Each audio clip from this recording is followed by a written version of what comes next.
Good morning and welcome to the Morning Spotlight Podcast. I'm your host, Mike Cam, coming to you as always from the Spotlight Studios here in Morristown, New Jersey. My guest today has spent 3 years in the real estate industry after spending time in the power tool market. His personal portfolio consists of 25 units of mainly small multifamily and mixed-use properties. He invests in properties no one else would want, and I'm excited to have him share some of those stories today. He is Mike Bonadies. Mike, welcome. Thanks, Mike. I appreciate being on with another Jersey, and I love it. I love it. Despite you being from North Jersey, I'm from South Jersey. I love it. It's should have been a good conversation. Yeah, I'm always pumped to have a Jersey person on the show.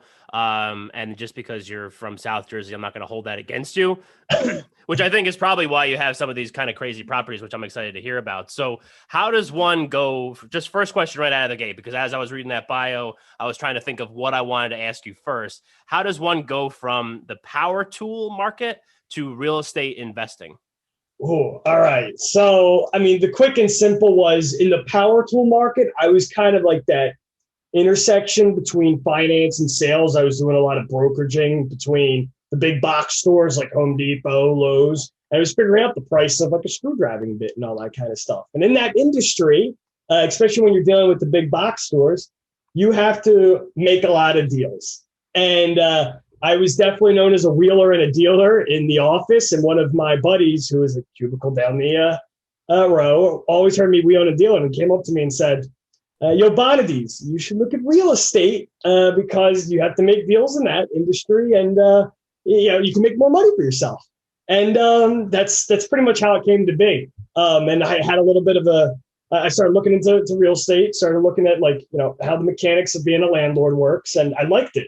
And I had a little bit of an in because I understood some of the elements of construction, being that I was from DeWalt Power Tools and I was already exposed to it. So not only did I have an interesting background in how to make deals work from a cash flow perspective, because you were doing that all the time in the retail world, but also had the exposure of being in construction. So that's how I ended up that way. There you go. I like that. So when you're making this jump and you said that you kind of knew like the construction side of it and you started looking at some of the mechanics, did you educate yourself? Did you like go any place to kind of like learn, what makes a good deal, how to put together a deal? How did that happen? Because I'm always interested to kind of see like how people get started like that. Yeah, so I probably did the standard. You read a lot of books, and that's kind of where it went off from there. Read a lot of books, listen to a lot of podcasts. But I think I did something a little bit different that was a little bit more extreme maybe versus other people. At the time, I was living in Washington, D.C. And I'm looking at like the spreads in Washington, D.C. and like nearby areas. And then I was like, what about my hometown, which is Sicklerville in South Jersey, down in Camden County? And I'm like, I remember houses being super cheap over there versus like what I'm seeing over in Washington, D.C. So I looked at the prices and like where I'm from in South Jersey, and I'm like looking at the rents. I'm like, this makes a ton of sense. So I decided to pack up my bags and move to South Jersey just to become a landlord. Like I did it solely to become a landlord up here, which is like, I think a little bit more on the extreme side of how to get involved. I just saw the spreads and I was like, oh my God, this has to work. But like, I mean, the education is so standard, right? You just read a lot of books, you do a lot of podcasts, but I think that the extra step I took to really dive into it was moving to an area where I knew the numbers worked better than maybe a lot of other areas in the United States. Right. And so what I also think is interesting in that answer, outside of the fact that like, why would anyone move back to South Jersey once they got themselves out? So you moved there to do like the actual hands-on landlord, job, because I've had a lot of people on the show that, are investors or whatever, and they invest in properties and they just have property managers handle it, or they have people, do it for them. Or some people live on different parts of the country. They've never seen properties that they invest in, which to me is kind of weird, but I mean, I get it that people do that. So why do it yourself, and why not, try to figure out a way to get somebody else to do it for you? So I think it has to deal with a lot of mechanics in South Jersey, which for anybody who's not from New Jersey, it's a highly regulated state. And then in South Jersey, there's a lot more of that small town regulation that doesn't necessarily exist in North Jersey, where it's more populated. You might have towns of like 9 or 10,000 people, and those townships have a lot of control over the rental regulation and who they will interact with when it comes to like getting a CO or getting the legal documentation that allows it to be a rental. So without having an insider in the area or knowing it incredibly well, I think it's very hard to manage properties in South Jersey, just because there is definitely some of those towns that exist out here. It's like, if you're not from that town, they don't like you. And it's like very, very, I guess, old school that way. So I was from those areas. I felt like I had a competitive advantage if I were to come back here. And then I was like, I'm very, I want to understand the nuts and bolts of like anything I dive into. So I was going to manage my first ones on my own, no matter what. And then I was going to think about passing it off. But lo and behold, I ended up creating my own property management company because of the problems I just outlined earlier. And there's like no one to manage in South Jersey, especially when you get way down south. It's just no man's land. But that's the reason why I wanted to understand the nuts and bolts. And I knew that there was local legislation that would have been created barriers had I not done that. Right. So with this new, and we could talk about it here for a second, because I do have a very important question to kind of get into like the weaving of this story. But let's talk about TerraVestra, right? That's TerraVestra. Yep. So that's your property management company, correct? Yeah, that's my property management company, and I'm going to get a little Jersey speak here, but we specialize in deep South Jersey, and it's like C&D assets. So if you're down in South Jersey, everybody thinks of Jersey, you think of like North Jersey, you think of Newark, you think of this giant bustling city area, right? South Jersey is not like that at all. Once you dive past Burlington County or like exit 7 on the turnpike, as Jerseyans would say, it gets super, super rural. And it gets very, like the Pine Barrens are out there and all that kind of stuff.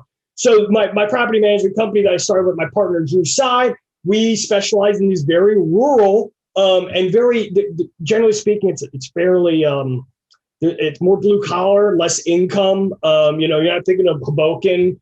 You're thinking of towns where the median income might be $35,000 a year, $40,000 a year. So it's a very, it's a very stark contrast to the northern section of the state, and that's what we specialize in. Yeah, isn't it crazy too? Like, I just find this interesting because my parents live in Sussex County, which is like northwest Jersey, but also very rural. And for the most part, outside of like Sparta and a couple other towns, it's also like, it's like a lower income county relative to the rest of the state. But those are not places that people think of when they think of New Jersey. It's just interesting because everybody thinks of Newark. Everybody thinks of like, Jersey City, Hoboken, that area, Atlantic City, I guess. And then like, that's it. Like, that's all we have. We have, an airport and we have ports and like, that's it. And it's just like developed wasteland of pollution, which in some parts it is, but it's home. It's home. And in your section of the state, it's like mountainous, right? Like I don't even see mountains in my area, right? Like we've got fields and like swamp. We have swamps. That's what we have. We have like a ton of swamps, and it's crazy because I think there's a lot. Speaking a little bit to my South Jersey heart or New Jersey heart here, I think there's a lot of good stuff for tourism actually. But if you're into extreme sports like kayaking and quadding, like there's a lot of reasons to come to this state, actually. It's not just like, I have to spend my time in my hotel here as I go to New York. It's not. Right. Yeah. We don't have hotels here in New Jersey. And for everybody that's not aware, the Jersey Devil lives in the Pine Barrens. I'm pretty sure, right? That's where he lives. Yeah, absolutely. Absolutely. It's funny.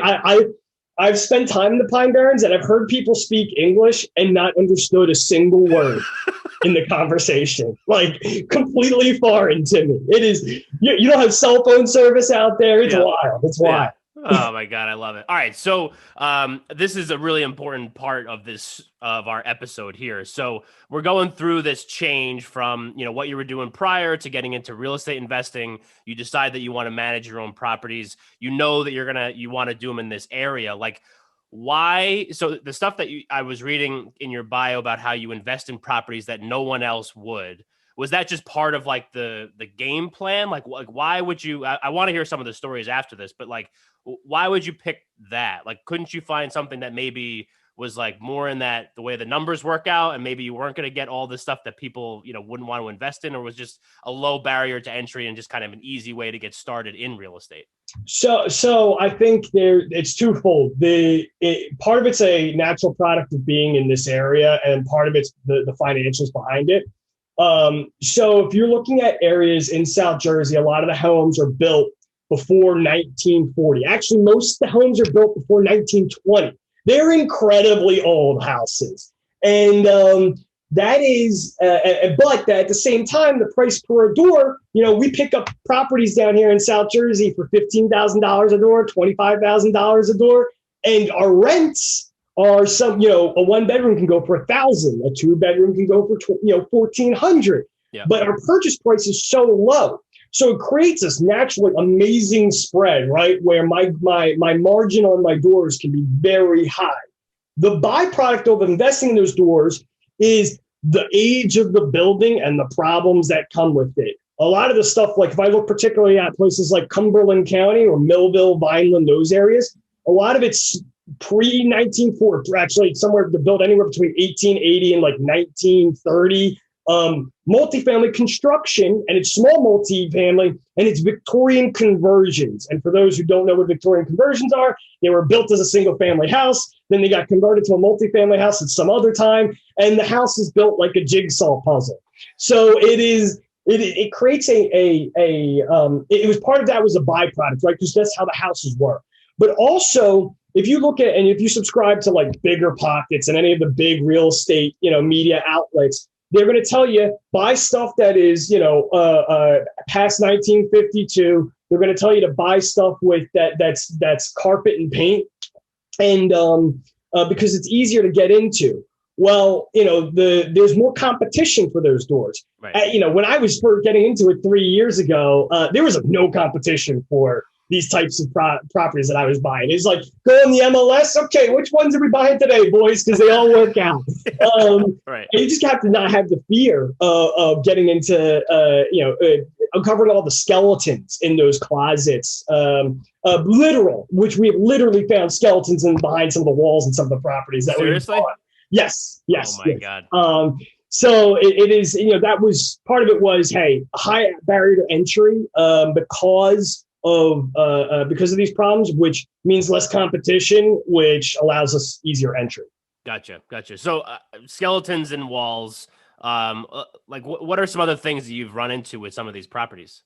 Oh man, we have had skeletons in walls where we torn up walls and we found a menagerie of animals that have been collecting there for over 50, 60 years. A lot of times we have you have cloth wiring down in South Jersey. So I'll do the construction stuff and then we can always dive into the tenants later. But we have cloth wiring, which if anybody knows what knob and tube has a scary word to it. And there's a lot of knob and tube down here, but there was a step in between knob and tube and Romex, which was cloth wiring, where in cloth wiring it pretty much disintegrates when you touch the wire to tweak with it. So that creates problems. We got Orangeburg pipe, which is like paper mache pipes that you see from, when Levitt put in. We got oil tanks. I got properties with cesspools on it. These are, where's that in the manual? Like how to manage a property with a cesspool in it. People don't even know what a cesspool is. Right. Yeah. It's septic if anything. And most of the time it's water or city water. Those are some of the construction problems that you run into while you're down here. And then you got the tenants are a whole other, ballpark because it's just such a different area. Right. So just before we get into the tenants, I wanted to talk about the construction stuff. So I guess one of the questions that I would have is somebody that just like learning more about this type of real estate investing, when you have that many problems and that much like crazy shit that you have to like try to fix as the property manager and the landlord and all that kind of stuff. I mean, isn't that like a cost? Like, does it cost more to maybe make some of those fixes when, like the whole house is, like you got skeletons in the wall and you got to take them all out, or this cloth wiring thing, which I didn't even know was a thing. Do you have to replace, rewire the whole house? Or how does that work? Yeah. I mean, when you buy the property, you kind of know, you should go in it knowing, all right, well, 2 out of 3 mechanicals definitely, and like the rest of the house, right? The average rehab down in like Millville, New Jersey, $77,000, something like that. So for us, at least, and we go into those properties knowing we're going to be doing all this kind of work. Yeah. I think the scary part for people that are jumping into it is like not knowing the price for replacing some of these items, and not having to, because it's not very easily priced. And you need to have contractors that are dependable. An issue with South Jersey and how remote it is like you go to Union, New Jersey, there is how many plumbers and how many electricians and how many, very populated areas have lots of contractors. If you go to a town of, 5,000 people, might not be so many contractors. So you need to have people that that can work on these properties. So I think that's probably a scarier element for people to hop in for this. But if you go in there knowing that you're going to have to replace these items, then it really shouldn't, there shouldn't be any surprises, and you're just picking up these properties for cheaper because no one else wants to deal with them or knows how to fix them. So you plan $7,000 or $10,000 for a rewire. You already have it baked in there. The crazy parts might be like a lot of these properties are half occupied when we buy them, despite their decrepitness, and that always creates barriers when you're doing rehabs to the properties and all that, because you can work around the tenants and all that kind of stuff. But overall, I mean, you should be able to plan for them up front. Right. Yeah. It seems like you're going to have to. Like, you're not going to buy. What'd you say? How much some of these houses you're buying for? Like 15, 25, somewhere around there. Yeah, so you're not going to buy a $25,000 house and be like, yeah, we're good. Like, it's got good bones. It's got good bones. That's always it's standing. It's good enough for. Yeah, it's like a little leaning to the side, but whatever. But let's talk like tenants. Like, what are some things you run in with some of the tenants that you work with down there? Yeah, so it's C and D assets most of the time, which. If you say a lot of the towns that we operate in, they don't have a great reputation. That being said, I still think they're amazing towns. And like even my hometown of Sicklerville usually has a really bad reputation, but it's a great place to still live and whatnot. There's Millville, Vineland, Salem City, Penns Grove, Carneys Point. Two of the towns I just named there were the murder capital of New Jersey in 2020. So you've got a lot of crime that's going on here, and we do a good job of trying to clean up the streets that we go into. Like we try to we try to buy from other slumlords and turn them into really nice units. But that doesn't mean that like some of those habits still remain from the old tenants. There's still a lot of like people trying to pull one over on you. And then like in some of the extreme areas, like in Salem City, I have dealt with illiterate tenants, but not illiterate because they spoke another language.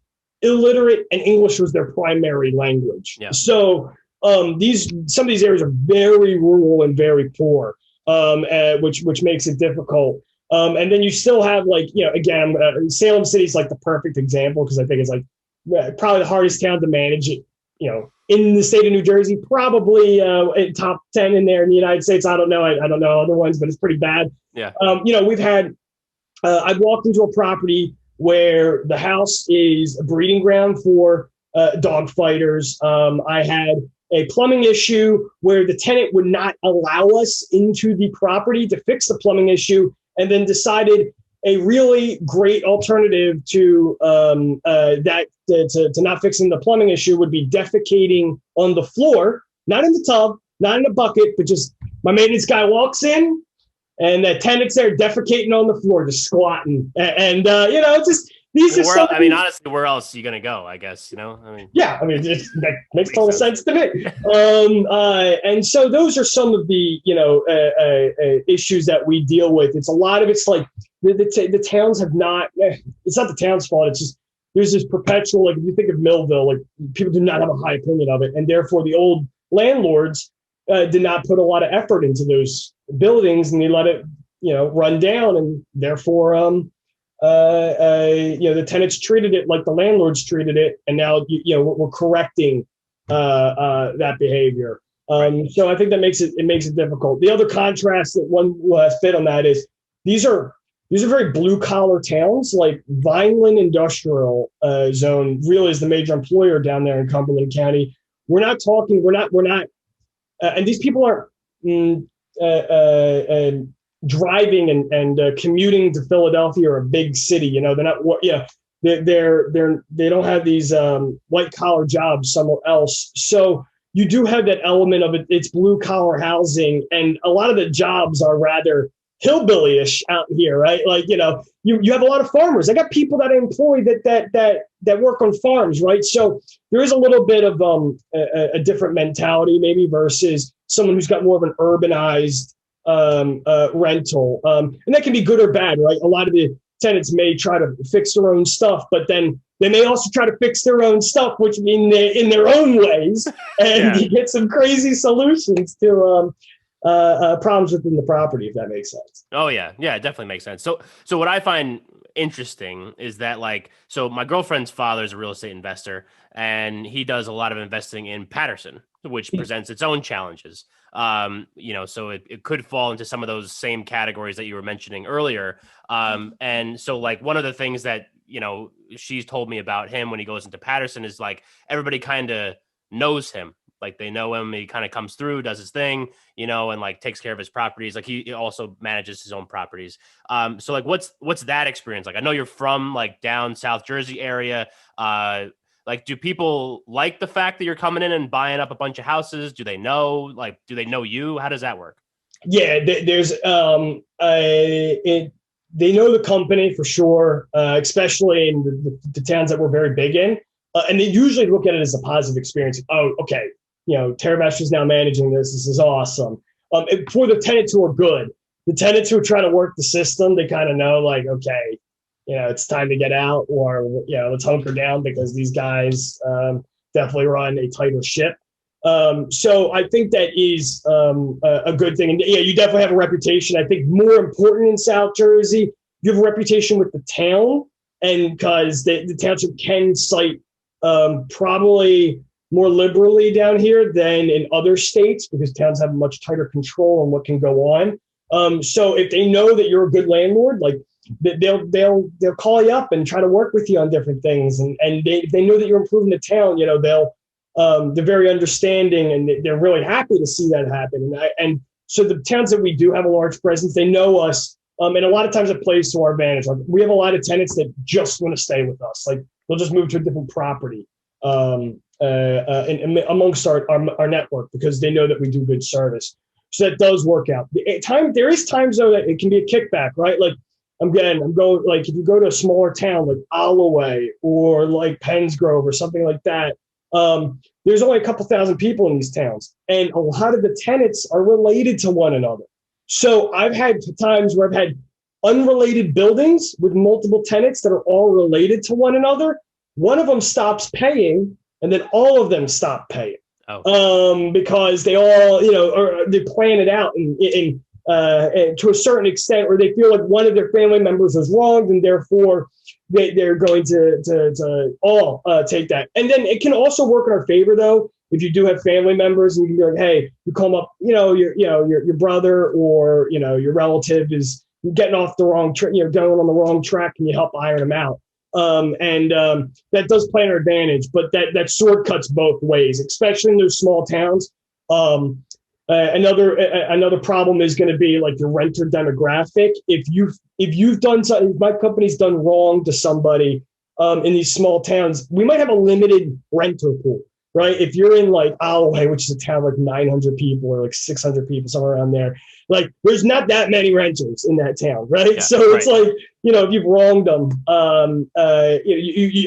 your reputation, I think, matters a bit more in these smaller towns than if you were in a big, giant urban area. Right. So do you do anything to kind of help, make sure that your reputation is solid outside of doing just your normal day-to-day, investing in the properties, fixing them up if you can, providing good service to the tenants that need maintenance done? Do you do any community outreach type stuff just to be hey, let's make some actual personal relationships with the people in the town? Yeah, I would say we're probably we've built enough reputation on speed of repairs and investment that we probably haven't done a ton of community outreach. There's a few communities we do a few things with, but a lot of these towns, you would have a maintenance request and it would go unheard for 3 weeks, 4 weeks, a month. Now we can, we speed it up to a week, half a week, couple days. And that's a massive improvement versus what they were used to. A lot of these, we're not someone who does just carpet and paint and calls it a day. We'll redo all the siding and mechanicals, and that's a big, like redoing the mechanicals when it matters. It's a big deal, especially when you constantly have backups, and now, you've got a property where you don't have to worry about something backing up. That can be a huge improvement for the people living there. In terms of community outreach, there's been, it's not really in the same category, but somewhat related. We've worked with towns that have had problematic slumlords or abandoned properties, and we've either bought them up from the town, because there's some towns in South Jersey where the towns can own the property because they are allowed to own rentals and all that kind of stuff without getting into the minutia of that. Right. We've bought from from towns that have had distressed properties and helped them out, or we've asked them, like, what do you want to do? What want us to do with this property? Is there something you want to see? And we'll reach out and we'll get it done that way. So that's helped us build a reputation outside of just being, providing good service. Right. Yeah. So one of the other questions that I had was, when you're going through like these updates and fixing stuff and, improving the property, I would imagine that you can charge more rent, right? Like that's ultimately what you want. You want a higher rent flow. So does that create issues also? Like, does that price people out of some of those towns, or are you cognizant of where it needs to, like the cap of where it needs to be? We're very conscious on the cap. So, like, we know there is a ceiling to certain rent. We will push rent higher, especially if you're under market. And we do offer we offer nicer units, definitely premium units for the area, but we're also cognizant of like what the limitations of people that make in that area are. So it's not something where we're going to price people out of the market, because A, we'll be sitting on top of a vacant unit forever, and B, we want to provide a really good product for a reasonable rent down there. With COVID and everything, that's going, or we're at the tail end of it as of this podcast. I think there's some challenges to that because costs are increasing exponentially. Yeah. Which definitely puts some problems on that model. But we try to limit. Like, I know like the biggest employers in Millville, and I know how much they give for their salaries, right? So like, I'm like, okay, this is what, rent can be reasonably. When you're in a more like Gloucester City, you can have those pretty premium rentals, and then you can also have like, more average rentals because there's a little bit more flexibility in make, but not in the super rural areas. We definitely like, we're knowledgeable on how much people make, and then we don't try to charge like so that they're right. restrict them. Yeah, and you mentioned COVID in that answer, which I also think is interesting in this setup, is that you have a lot of blue collar workers. I would imagine that people working at a factory over the course of last year, I mean, you just heard the stories, like there's a pork shortage, there's a this shortage, there's, whatever, because they're not letting everybody back in, all at once and whatever. I'm sure that hurt those communities quite a bit. So how did you adjust? Like, did you have good rent flow, or was it something where you really kind of struggled through the last year? So it was really interesting. When I first heard, all the shutdowns and all that stuff, I was like, oh man, Violent's going to get crushed. Like Cumberland County's going to get crushed. It's going to be rough. Yeah, it weathered the storm like a champion. Like nobody lost their jobs. Everybody kept going because they were all factory / manufacturing / they were all highly needed individuals. And so rent flow was really good there.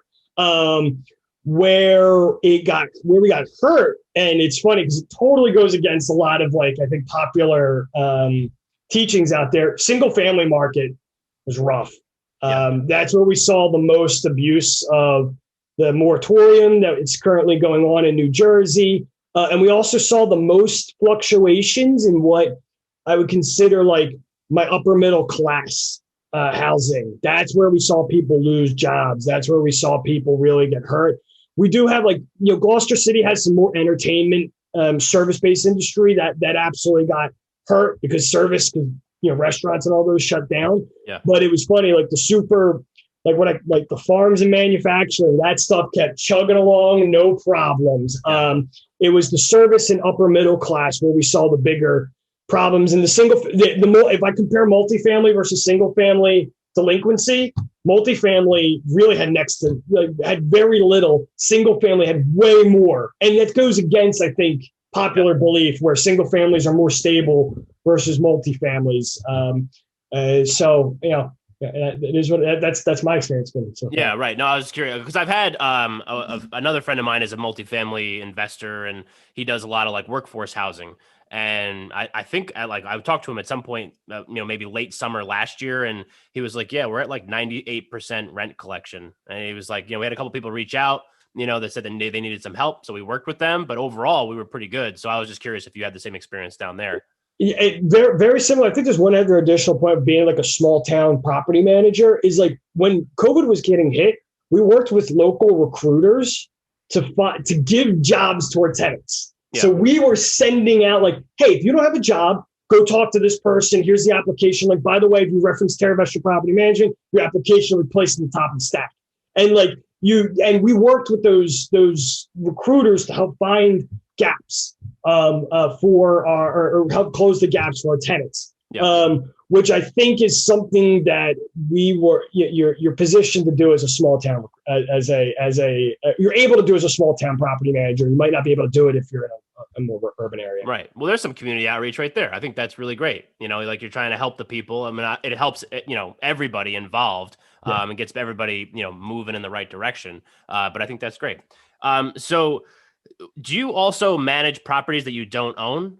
Absolutely. Yeah. So I would have assumed. Yeah. But I only own 25, or actually, as of this, I own 29 doors as of this podcast. A little bit more than I've got a couple more, and then we manage about 385 units as of today for TerraVestra. So we've increased a little bit over this year, and we manage for we tend to manage more for, let's say, landlords that no longer want to manage their properties. Because I do think there's a distinction in management between people who manage for other landlords and people who manage for more like passive income individuals and might have onesie twosie properties. Yeah. So, and that, I think part of that's the nature of the area. You don't have a lot of people that are from California trying to buy properties in Pennsville, New Jersey, or like a Cardi's Point, right? Yeah, like, right. You got a lot of people who are professional landlords, and they're kind of done with it. So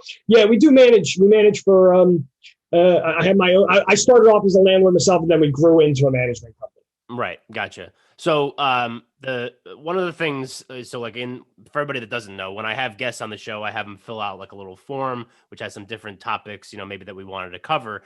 So one of the things was the core story of the maintenance business. So I want to talk more about that and how that's like more that like building a cash flow business. So can we talk about that? Yeah, absolutely. So I also co-own a property maintenance and construction company, side by side MRO, and I think it's a bit different than just your run of the mill. It is different than your run of the mill construction, your general contracting business, because we focus on maintenance for landlords, and this creates a very interesting cash flow dynamic. Do you want me to jump into it right now? Yeah, let's do it. Yeah. So you got to, there's your normal construction, which we do normal construction. We work on a lot of, 6+ units or we'll do flips for other people, or we'll rehab for a landlord. Those are that's a business that you get a large chunk of cash up front. Then you go and do some of the work. Then you get another large chunk of cash. Then you do more work and you get another large chunk of cash. So you got 3 times where you're getting cash, and then you're doing the work. And so really your first 2 draws go towards your expenses, and then part of your last draw is your profit. So the cash flow, you guys can't see me if you're listening to me, but it's very, peaks and valleys, and it's hard to predict. It's definitely more of a wild beast that's hard to tame. But we also do maintenance, which is very much 1 or 2 little punch list items, and it's very repetitive work. So you might have at any given day, your maintenance team might be going out there completing 2, 4, 7 work orders, which are all, it's a consistent peppering of cash flow always coming in. And a lot of that work can be highly profitable. So we fuse the 2 together. We do have a construction arm that mainly works on construction, but then we also have a maintenance arm, and those guys can cross work, especially because a lot of times we finish the construction, it gets turned over to the property management company, which gets rented out. And then if there's maintenance issues, well, my guys already worked on it from a construction standpoint. So they probably know what could be the possible maintenance issue if there is one. Right. So the dynamic is you have these big waves of cash flow coming in from the construction side, but also from the maintenance side, you get enough money to sustain your operations with a maintenance issue. I think a lot of times people hear about contractors leaving, jumping town, or walking away with their money because they have money problems. Having both those arms allows the money problems to balance out. It's never going to be a peak and valley. You've got much more of a sustained cash flow, which is good for growing the business. The downside is your operations have to be much more vast. It's not just like a one guy, and one crew thing. It's many employees kind of deal. Right. And then like how many at like one time, how many could you be working on in the construction side? Generally speaking, we're rehabbing around 10 to 12 units a month. And we've got about 4 buildings under construction every month, pretty much. Yeah. And then, so we mentioned earlier, and that's one of the things that everybody's talking about now is just like the cost of materials is through the roof. So like, how is that affecting business right now? It's gotta be hurting, right? It's funny because I see this as a landlord, as a property manager, and as a contractor, and I see it very differently between all three. Yeah. I can tell you it's, from me speaking to my landlord clients, from a property management perspective, it's definitely been painful for them. From a contractor perspective, it's cash flow neutral for the most part because that cost increase gets passed along to the customer, and the demand for labor isn't going down, and it's increasing if anything, because in New Jersey there's absolutely a shortage of people who will do hard labor, and the demand is increasing and the supply is shrinking. So as a contractor, we're not really feeling the price increase drop the amount of work that we have. Do I think it's coming eventually? Yes, I do, but we're not feeling it right now. I think where it's being felt on is more in the landlord side, and I think it's being felt by consumers, people buying retail houses. Because prices are going to continue to rise there, especially if the demand continues to stay ceteris paribus. The prices are going to continue to increase. Where I personally have been keeping my eyes on is, I think the maintenance ratio that people build into their numbers for projecting cash flow on a property, I think that's being jeopardized by these cost increases. You can say there's a 5%, for maintenance after you rehab a house, but if labor prices continue to go up and the cost of materials continue to go up, a standard item might cost more than that 5% that you have allocated.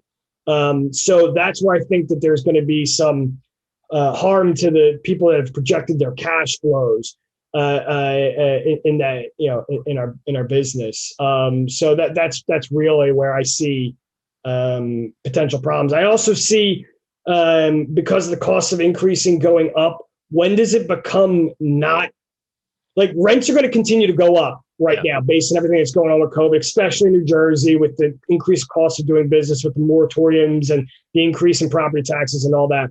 When does it not make sense any longer if rent prices continue to increase, supply prices continue to increase to create homes? When does the supply cost increase enough where rents and people can't make the rent any longer? And now it doesn't make sense for anybody to do anything.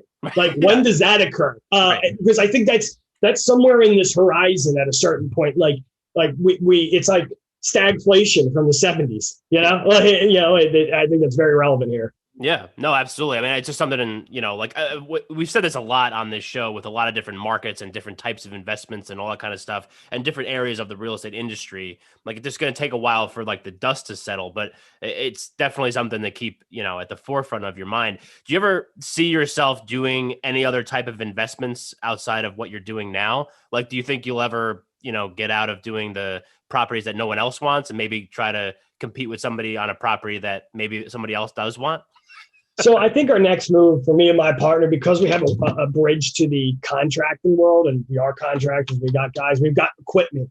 The next thing I'll be looking at is industrial flex space, which is something like you never hear about, but it's definitely a real thing that is could be a good investment. Industrial flex space, for those that don't know, if you have like a skid steer, or if you've got metal that you need to keep stored at some place, you need a place to store it.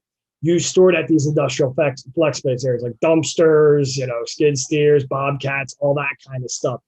The barrier to entry on that kind of business is knowing the people that need that kind of storage and having a relationship with them, etc. So we already have those relationships. So I see this as a natural point of entry. A lot of that stuff that standard financing does not work on. So you have to have the cash in order to do it.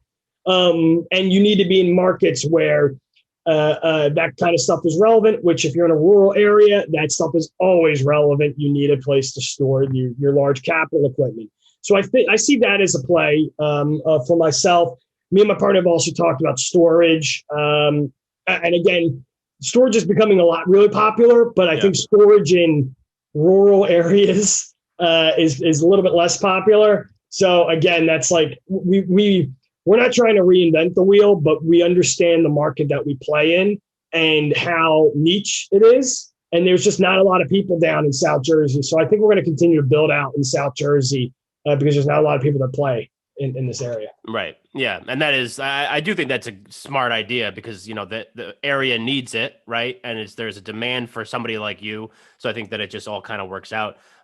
So outside of the stuff that you had just mentioned, do you have any other goals for maybe the property management side or the construction and maintenance side for, what you want to accomplish maybe even over the next year? Is there something else you're hoping to accomplish, or is that pretty much it? Yeah, I mean, our goal is we want to be the largest. We're already probably top 5 in South Jersey based on our size, outside of like the apartment complexes and housing. But we want to continue to grow down in South Jersey and be the biggest property management name down there. So it means probably somewhere between 750 to 1,000 units down there in South Jersey. The construction side, I mean, we've been really lucky. We continue to grow in there. So it's like, as long as we can, the more crews I can put out there. And if someone happens to be an executive at Fazio Steel, which is down in South Jersey, I always tell my guys, we want to be the Fazio Steel of South Jersey and the maintenance side, and the construction side. And Fazio Steel is this massive outfit of steel and large capital pieces down there in South Jersey, and that's who we want to be. Is like, I want everybody, like everybody knows Fazio. I want everybody to know side by side down in South Jersey. Yeah. So very regional play. Like we're not. I think people can get blinded by these big, massive national plays of investing in a lot of different places. When there's a lot of time, I think there's plenty of business being made back in your home area. Right. So. Yeah. And you have those relationships, like the relationships are already there. And that's like one of the things that I always ask people that invest in other parts of the country that don't go to see their properties, or they live in Maine and their property is in California for some reason. So then like you have to build those relationships, and you kind of have some of those already built in because you're from that area. You speak the lingo, like for the most part. And, you can at least like get to know people. It's more of a trust factor, I think. Yeah, absolutely. Yeah. So, all right, before we get into our closing segment, because we've been going for about 45 minutes and this has just been awesome. I need you to give me one more story. Like if there's another story that you think would be cool to share or funny to share with our audience, the spotlighters, maybe from an interaction or something that happened at a property that you walked into, could you give us one more before we get towards the end here? Absolutely. I'll give you 2 that are both pretty quick. Even better. Story. So the first one is we were in Trenton, which is as north as we get, and Trenton's not a great area. And we were on we were doing an appraisal for a property. I walk in with the appraiser, and this guy was a pimp, and he's turning tricks while we're there. Like he's got his people working for him. We got to get pictures. He's like, oh, come in. Yeah, take pictures. Hey, move. Yeah. So that we can take our pictures. We get up to one of the rooms and the door's locked, and we knock, and then, we can hear business being done in there. And he comes up, he's like, bangs on the door. He's like, yo, appraiser's here. We got to go get the pictures. So, they get out of the bed, and then the girl's got like holding up her the blanket, and like the guy's like half naked, and we're like in there trying to get the pictures, and we're just me and the appraiser just like playing it off like, of course, we did this appraisal with this guy turning tricks like while we're in the property. Oh my God. And then the other one, which is a friend of mine, but it's in my, he called me about consulting on it. We had a property where his tenant just, he just cracked, and he got naked, climbed on the third story of the building, and then we got the cops called because he was throwing bottles naked on top of the third story of a row home towards ongoing traffic. The best part is the age of the individual, who was in his late 60s. So you got the old man, like from Trailer Park Boys, like just throwing bottles like down into traffic. But some people say that's a crazy story. I call it like a Wednesday, like such as life. It's what else is new? Let's go out and get them. But that's C&D property management. If you don't like those stories, and I advise don't get into the asset. Yeah, it's just a Wednesday. I love that. That's so funny. Oh my God, yeah, we've never had stories like that on this show. So I appreciate you bringing a little levity to what like the reality of some of this stuff actually is. Oh yeah, I mean, that's the problems you run into in C&D all the time. We get and I don't want to belabor too much. We've had people fist fight over parking spaces. It's literally like what is that? The guy who does the lie detector tests on for reality television. It's like reality television. Yeah, right. 24/7. Yeah, it's great. It's great. Yeah. Oh my God. All right. So I'm sure we could probably keep going. If that's, just a normal Wednesday, we could probably keep going with stories all night. I mean, we probably could. Oh, this is the morning spotlight. So all morning. Let's move it into our closing segment, which we call Under the Spotlight. So the Spotlighters, which is what I call my audience, have listened to Mike Hamm and Mike Bonadies talk for 50 minutes almost about a lot of different stuff that we've never talked about on this show. Which I really appreciate you coming on and doing that with us. But what is one thing that you want the Spotlighters to walk away from this episode with? So you are under the spotlight. I want you guys to walk away with, there's a lot of business to be had in your own communities. You can absolutely find it if you look. And I think it's really important to understand the nuts and bolts of your business when you try to grow it.